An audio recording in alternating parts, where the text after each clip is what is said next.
René, disculpe, diría tres patines en este... Relajicidio. Sí, relajicidio. Vamos a comenzar esta entrevista. Arranque usted, Javiercito, ¿quieren arrancar usted? El señor Velázquez que no ha trabajado. El señor Velázquez que no ha trabajado, por favor, don Jaime. Okay. Nuestro querido amigo es experto en temas internacionales, analista internacional, por cualquiera de los temas internacionales que usted...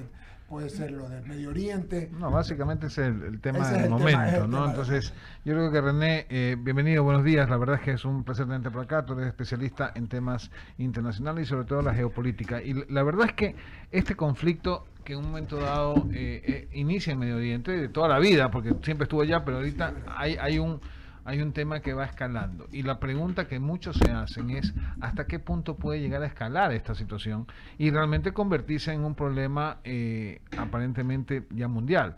Porque según algunos analistas dicen que eso nunca va a pasar, porque efectivamente las grandes potencias no están metidas o no van a aceptar ninguna condición porque tienen intereses económicos tanto de un lado como del otro. Cuéntanos un poquito hasta qué punto la escalada puede llegar a impactar mundialmente este conflicto. Muy buenos días, mis amigos de I99. Muchas gracias por la oportunidad de conversar con ustedes. Primero, creo que tenemos que partir del hecho de que este evento, en tan solo 3, casi 4 días, ha escalado como conflicto internacional a un nivel sin precedentes. Ha habido ataques aéreos directos sobre territorio iraní, ataques directos sobre territorio israelí, se han utilizado misiles estratégicos, hay daños a infraestructuras críticas. Hay un tema de afectación a instalaciones nucleares, también a otras instalaciones energéticas, y hay implicaciones geopolíticas serias, ¿no? Ahora, si bien Israel podría ganar en un enfrentamiento directo, ¿no?, mano a mano contra Irán, Irán podría causar un daño regional y mundial y una desestabilización prolongada a nivel mundial, y esto es importante. Ahora, cuando hacemos un análisis de los posibles escenarios, cualquier análisis de estos escenarios va a depender de 4 cosas. Una, la intensidad del conflicto, es decir, cómo llevan adelante las hostilidades, particularmente las dos partes que están interviniendo al momento.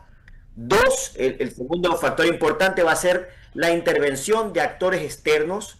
Va a participar, bueno, ya anunció que los hutíes se iban a unir, va a participar Hezbollah, se van a unir otros actores no estatales o estatales, incluidas las potencias internacionales.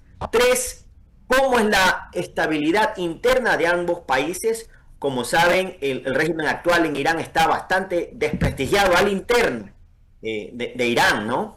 Y ha habido varias manifestaciones en contra del régimen actual, y un poco lo que está buscando Israel, y así lo ha manifestado Netanyahu, es lograr la desestabilización del gobierno, pero también sabemos que Netanyahu no es que es tan popular al interno de Israel, y hay muchas voces dentro de Israel que se manifiestan, ¿no?, de frente contra la guerra en Palestina y contra Netanyahu. Y finalmente, el cuarto elemento que va a predecir, ¿no?, lo que va a ocurrir en el futuro es la presión internacional que puedan ejercer las potencias mundiales, llámese Estados Unidos, si llega a participar directamente o no en este conflicto, Rusia, China, la Unión Europea. Yo creo que van a ser, y también las potencias regionales de los países del Medio Oriente, ¿no?, es lo que va a decir si este conflicto toma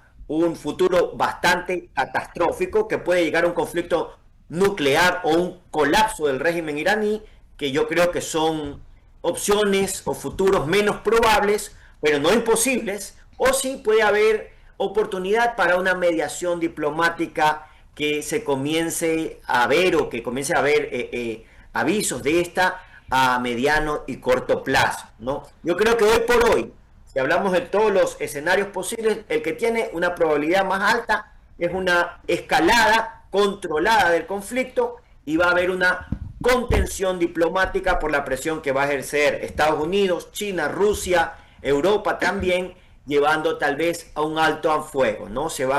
Es lo que yo veo que se está, por lo que nos estamos encaminando, por declaraciones que ha habido, que puede que se reactiven canales diplomáticos. Pueden utilizarse estos canales diplomáticos secretos o under the table o backdoor para poder hablar, ¿no? Y tal vez puedan intervenir intermediarios que podrían resultar interesantes, como Qatar, Turquía o Suiza, y que se comience a mediar, ¿no? Para llegar a un alto al fuego que puede ser informal, ¿no? O un alto al fuego formal más adelante. Y una, digamos, reanudación progresiva de las negociaciones nucleares, que es uno de los temas medulares en este conflicto Irán-Israel. René, justamente hacia allá iba mi segunda pregunta, y es que la justificación de un bombardeo hacia Irán era porque efectivamente tenían bases nucleares, estaban a punto de conseguir una cantidad de misiles nucleares que ponían en riesgo no la seguridad de Israel, del mundo entero. Entonces, en base a ese concepto, lo escuché hoy día al vocero de Israel, del ejército israelí, hablar justamente que esa era la excusa y que habían dado golpes fulminantes en el tema bélico nuclear. Esto hace que en un momento dado, si bien es cierto, no estén las potencias directamente involucradas, pero ellos están clarísimos que si Irán crece nuclearmente, van a estar, digamos, amenazados por ellos. ¿Qué posibilidades existen, y escúchame bien esta pregunta, de que el gobierno iraní actual cometa cierto tipo de actos terroristas en países pequeños como, para un ejemplo, Ecuador? Bueno, primero el tema nuclear, ¿no? Irán estaba, lo que se conoce, como sabes, yo trabajé en la Organización Internacional de Energía Atómica como abogado por más de 5 años. Irán siempre ha tenido, o por bastante tiempo ha tenido este tema del enriquecimiento de uranio, ¿no? Que lo ha llevado adelante por algún tiempo y ha habido varias mesas de negociación, varios acuerdos que se han firmado. Hubo por ejemplo, en un momento con Obama hubo el acuerdo, que era un acuerdo comprensivo para que Irán deje de centrifugar el uranio, ¿no? Y luego cuando cambió Obama en el poder, hubo un cambio de dirección en el gobierno de Estados Unidos y hubo como una ruptura y ha habido varios acercamientos y actualmente se estaba negociando este tema, se estaba discutiendo y bueno, esta fue la excusa de Israel para llevar adelante un ataque preventivo, ¿no? Un ataque, antes de ser atacado, fue un ataque preventivo, pero no nos tenemos que olvidar que no hace mucho tiempo Irán había lanzado estos cohetes que fueron detenidos por el domo de hierro, ¿no? Eso pasó no hace mucho, ¿no? El ataque que lleva Irán en respuesta a Israel es un ataque distinto porque utiliza ya misiles balísticos, utiliza también armas hipersónicas que no las utilizó en el ataque anterior, que fue como una escaramuza el ataque anterior. Este ataque ya es más complicado, ¿no? Ya es más interesante y de hecho muchos de estos misiles que se utilizan pasan el domo de hierro y logran, dice Israel que fueron blancos civiles, dice Irán que fueron blancos militares con daños colaterales, ¿no? Pero en todo caso pasan el domo de hierro y hay una escalada del conflicto, lo cual es interesante. Ahora, si pueden ocurrir ataques terroristas en Ecuador, yo la verdad no veo esa como posibilidad. Lo que sí puede haber son ataques en la región, ya que el control que está ejerciendo Israel, el control aéreo que está ejerciendo Israel, pues tiene una estructura militar mucho más fuerte, puede llevar a Irán a una esquina en la que se sienta desesperado y lleve adelante ataques dentro de la región, por ejemplo, a oleoductos, puede tal vez llevar adelante ataques que afecten el estrecho de Hormuz, por donde pasa mucho del petróleo que se exporta en el mundo, puede también atacar embajadas o entidades de Estados Unidos o de los países que pueden sentirse como aliados de Israel en este conflicto y puede llevar a ataques en Israel también, pero también fuera de la región, lo cual llevaría a una regionalización del conflicto que es lo que se está viendo, que puede ser el camino, ¿no? Que es un camino no deseado, pero esto es lo que puede ocurrir, una regionalización del conflicto. Yo le veo a esto una probabilidad no alta, pero una probabilidad media, ¿no? Correcto, René. Le doy el paso a Carla Escobar, que tiene unas preguntas para ti. Adelante, Carlita. René, ¿cómo estás? Buenos días. Buenos días. Yo, de lo que leo y escuchaba analistas internacionales también el fin de semana, se prevé que esto es una guerra larga, así la han definido, ¿por qué una guerra larga? ¿Por qué diplomáticamente no se acaba si estamos hablando, o mejor dicho, si todos coinciden en que Irán es en temas bélicos, en todo inferior a lo que es Israel? El apoyo de los países fuertes, mejor dicho, que están a favor de Israel, ¿puede acabar esta guerra en un 2x3? ¿Por qué tanta diplomacia en medio de esto? ¿Por qué tanta benevolencia, por así decirlo? Bueno, si bien, como dije al comienzo, si bien Israel es superior militarmente, no hay que descartar el hecho de que Irán tiene una estructura militar, tiene un arsenal bélico bastante importante que puede desestabilizar la región, incluso lograr una desestabilización mundial y muchas cuestiones geopolíticas que son importantes. Y no es tan fácil acabar el conflicto, no es un conflicto que sea tan fácil de acabar. Como ves, ha habido una escalada controlada de los ataques. Ves que, por ejemplo, no se han atacado infraestructuras civiles de manera masiva. La afectación ha sido mínima. Yo sé que esto puede sonar, tal vez para quienes nos escuchan, como tal vez una lectura, no sé, viciada de lo que está ocurriendo, pero los ataques han sido controlados. Vemos que de un lado tenemos 400 bajas civiles, lo cual es importante, no deja de ser importante, pero no se ha llevado adelante toda la destrucción que podría ocurrir. Por ejemplo, los últimos informes hablaban de que los ataques que ha conducido Israel solo han afectado a menos del 9% el sistema militar balístico que posee Irán. Entonces vemos que no es un ataque masivo, no han salido a acabar esta guerra de manera rápida, sino que ha habido una escalada controlada. Incluso ha habido anuncios entre los países de mañana los vamos a atacar, o en la tarde los vamos a atacar, vamos a responder. Entonces ha sido una escalada controlada, y esa escalada controlada que estamos viendo, yo creo que da paso a que pueda existir en el mediano plazo una contención diplomática. Por eso dije al comienzo que el escenario que yo veía con probabilidad más alta era una escalada controlada con una contención diplomática. Todo tiene que ver con el papel que van a jugar las potencias, ¿no? Estados Unidos, Europa, China, Rusia, que puedan llevar a un alto al fuego. Otra probabilidad es que se lleve adelante una guerra entre las sombras, ¿no? O un retorno a una guerra híbrida, que bueno, siguen en conflicto los estados, pero no tienen una confrontación directa, pero vuelven a este tipo de guerra entre las sombras, ciberataques, sabotajes, asesinatos selectivos a personal o científicos en el ámbito nuclear, o guerra de proxies, como entonces, dice, utilizando a grupos guerrilleros. René, con lo que dices voy a reformular la pregunta que hizo Jaime. Sí, adelante. O sea, no voy a pensar en que pueden atacar países pequeños, pueden atacar a personas que manejan temas militares en países grandes. O sea, sí se puede dar esta figura, o sea, y ahí claro, sí y se va a desencadenar algo peor.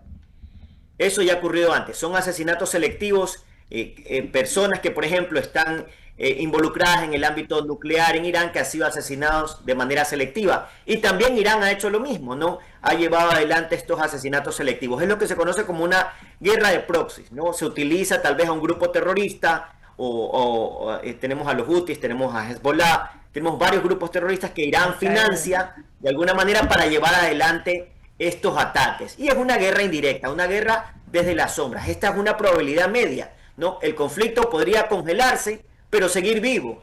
Y esto llevaría a un aumento de la militarización y la vigilancia en Medio Oriente. Pero no se resuelve el tema principal, sino que ya deja de estar, por lo menos en los titulares de prensa, que hay una guerra directa, abierta, un conflicto internacional entre Israel e Irán en este caso, ¿no? Esta es una realidad y tiene probabilidad media, como digo. El retorno a la guerra híbrida y la disuasión mutua, ¿no? No me ataques directamente porque te voy a responder. Le doy paso a Javier Segarra para que continúe la entrevista. Gracias, Carla. René, ¿cómo le va? Buenos días, un gusto. Buenos días. ¿Cuál es el impacto de esta guerra en la economía internacional a propósito de lo que tienen que utilizar el estrecho de Hormuz, el Mar Rojo, en definitiva, todas esas cosas que de alguna otra, esas rutas que de alguna otra manera son fundamentales para el comercio internacional? No, el impacto es brutal. Ya hemos visto desde el primer día de la guerra el precio del petróleo repuntó, ¿no? Subió el precio del petróleo un 11%, me parece, y yo creo que podemos seguir viendo un incremento al precio del petróleo, que no solo eso, sino también la disrupción del comercio internacional, no solo en petróleo, y el sufrimiento de la gente, porque hay gente, o sea, vemos en las imágenes que nos trae la televisión, civiles que están sufriendo, y es una cuestión que es muy importante, ¿no? La parte humanitaria no hay que dejarla de lado. Yo creo que ese es, si vemos los puntos que han sufrido, ¿no? Por ejemplo, en Israel vemos a Tel Aviv, Batanyam, vemos a Haifa, donde ha habido bajas civiles. Y si vemos también las ciudades que han sido atacadas en Irán, o sea, Hamadán, Fordo y otras ciudades donde ha habido, hemos visto blancos militares, ¿no? Pero siempre ha habido bajas civiles. Yo creo que eso es una cuestión que no tenemos que dejar de lado, ¿no? Geopolíticamente hablando, las grandes potencias tendrán que hacer una intervención de alguna u otra manera, porque si no la economía se viene abajo, pues. Correcto. Vemos, por ejemplo, a un China que ha estado bastante tímido, no se ha querido mojar, ¿no? Como dicen, ¿no? Y ha condenado el ataque en los términos más fuertes. Eso es un saludo a la bandera, ¿no? Vemos a un Estados Unidos que ha tenido declaraciones fuertes al comienzo, pero que también ha dicho que ellos desconocían el ataque, pero está digamos, en el inconsciente colectivo la idea de que para llevar adelante este ataque tuvieron que haber tenido de alguna manera el consentimiento de Estados Unidos o algún tipo de información, ¿no? Estados Unidos inmediatamente después del ataque, el primer día, el día 13, dio la orden de que todas las personas, el personal diplomático que estén en la región, pues regresen o dejen de estar en lugares donde puedan ser blancos. Entonces, si no han participado y no han dado, digamos, la venia, ¿por qué están removiendo al personal? Entonces, de alguna manera, lo que se decía en los medios iraníes es que se sentían culpables y de alguna manera han participado con Irán. Vemos también a la Unión Europea que no ha hecho más que declaraciones por el momento. Rusia solo ha dado declaraciones, pero ninguna de las potencias se ha involucrado directamente en el conflicto, ¿no? Por el momento, los únicos que le han dado el apoyo a Irán, que está solo en este conflicto, son los hutíes. Se espera tal vez que Hezbollah reaccione y comience a atacar nuevamente a Israel desde el Líbano. Es un escenario posible en esta lógica de regionalización del conflicto. Pero es muy complicado el tema al momento, ¿no? Gracias de mi parte, René. Le voy a dar el paso a Cecilia Druet para que continúe con el diálogo. René, ¿cómo estás? Buenos días, qué gusto saludarte. Yo quisiera saber qué papel ha jugado Estados Unidos en controlar o escalar esas tensiones entre Irán e Israel.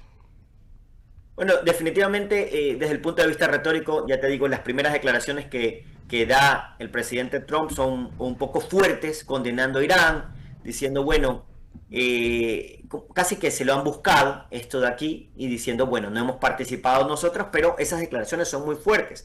No condenan el ataque, no condenan el hecho de que este sea lo que se conoce como un crimen de agresión o un ataque, digamos, por parte de Israel. No lo condenan. Y ahora, por ejemplo, Irán está diciendo, bueno, una de las condiciones que han sugerido, ¿no? Que han mencionado de manera indirecta es que para poder sentarnos a negociar, Estados Unidos tiene que condenar el ataque que ha iniciado Israel, no una guerra de agresión, que ha iniciado Israel en contra de nosotros. Y esto no se va a dar. Entonces, definitivamente, el papel que puede jugar Estados Unidos es importantísimo. Yo creo que Netanyahu está manteniendo esta suerte de conflicto armado, primero con Palestina, ahora, luego estuvo también el Líbano, ¿no? Contra Hezbollah, ahora con Irán.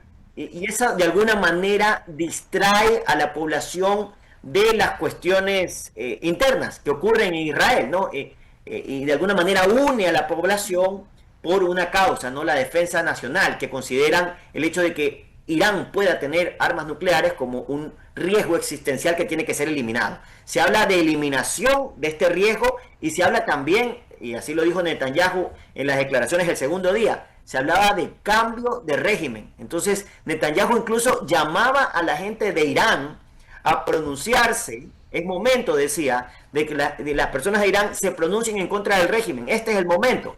Entonces ya estamos hablando de que no solo es el riesgo de adquirir armas nucleares, sino se está hablando de un cambio de régimen en Irán. El papel que puede jugar Estados Unidos es crucial en esto.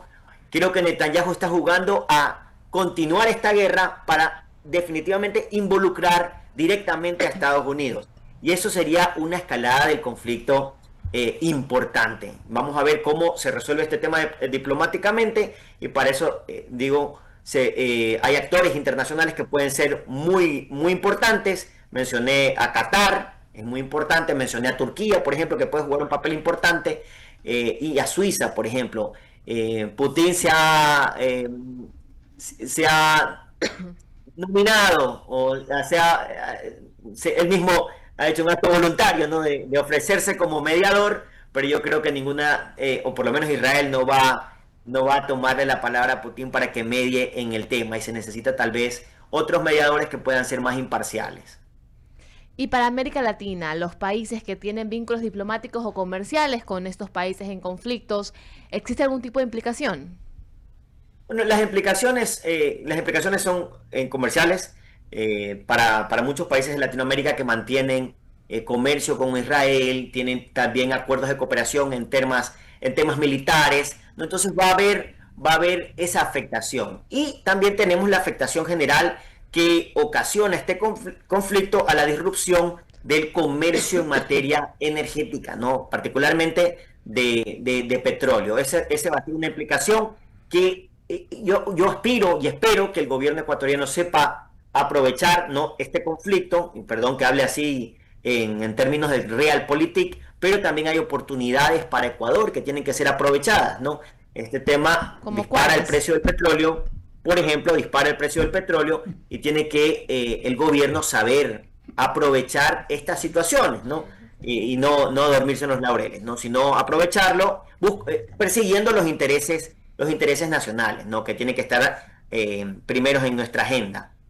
9:52 de la mañana. Me queda una pregunta. Mis compañeros han preguntado muy bien, René, y yo solamente quiero más que preguntar, hacer una reflexión respecto que lo que tú estás diciendo al último. Efectivamente, se ha subido el petróleo, que estaba más bajo. Penosamente Javier Segarra leyó una información a la de mañana que hay una ruptura del oleoducto justo cuando pasan estas cosas, que es cuando debería aprovecharse y vender más y más. Tenemos problemas. Pero creo tampoco que el presidente de los Estados Unidos va a querer que se le suba demasiado el precio del petróleo, ya, porque eso lo afecta directamente, por lo que juzgo que quizás esto debería tener, o esta escalada va a tener un tiempo no muy grande, ¿no?, sino muy corto. Uno. Y dos, cualquier cantidad de los aliados, Arabia Saudita, Emiratos Árabes, Qatar, Egipto, Bahrein, no dicen nada, porque conocen cómo es ese régimen de opresor y complicado. Entonces, realmente es un tema como para estudiarlo muy a fondo, René, ¿verdad? Correcto.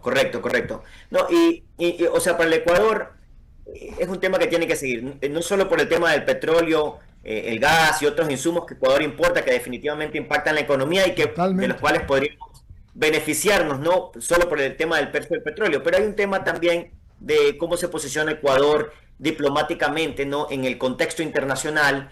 Podríamos como gobierno tomar una postura clara respecto al conflicto, ¿no?, y posicionarnos de manera mejor como un país de una influencia positiva, alineándonos con posturas que tienen tal vez organismos internacionales que son neutros o que pueden reconocer violaciones que se están llevando adelante en este conflicto en cuanto al derecho internacional humanitario, pero depende de cómo nos querramos posicionar, pero no hacer nada tampoco es bueno, ¿no? Hay un tema también que es importante, que tiene que ver con seguridad y terrorismo, que mencionaba uno de los entrevistadores al comienzo.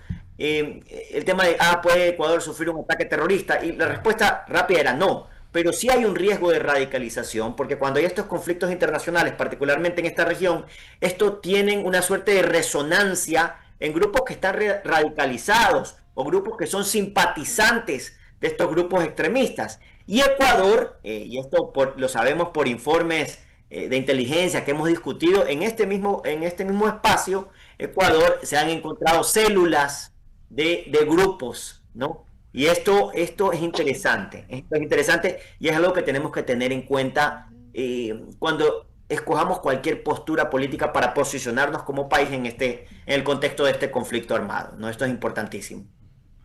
René, muchas gracias. Efectivamente, lo conversamos el día viernes y lo sabemos, y que habían células que estaban acá. Ojalá la inteligencia militar y policial pueda detectar esto y que no haya mayor problema, que no haya problemas más allá de los que tenemos todos los días. Le mando un abrazo, gusto de saludarlo. Un abrazo grande. Muchas gracias. Muy bien, oiga, rapidito, esto ya está publicado en las redes de la radio, pero la Fundación Santa Fe de Bogotá informa por solicitud de la familia que el paciente Miguel Uribe Turbay requirió traslado hace unos minutos a salas de cirugía para intervención neuroquirúrgica de urgencia por evidencia clínica e imagenológica, de sangrado intracerebral agudo. Se complica, Miguel Uribe. Dios lo apoye y lo ayude, ¿no?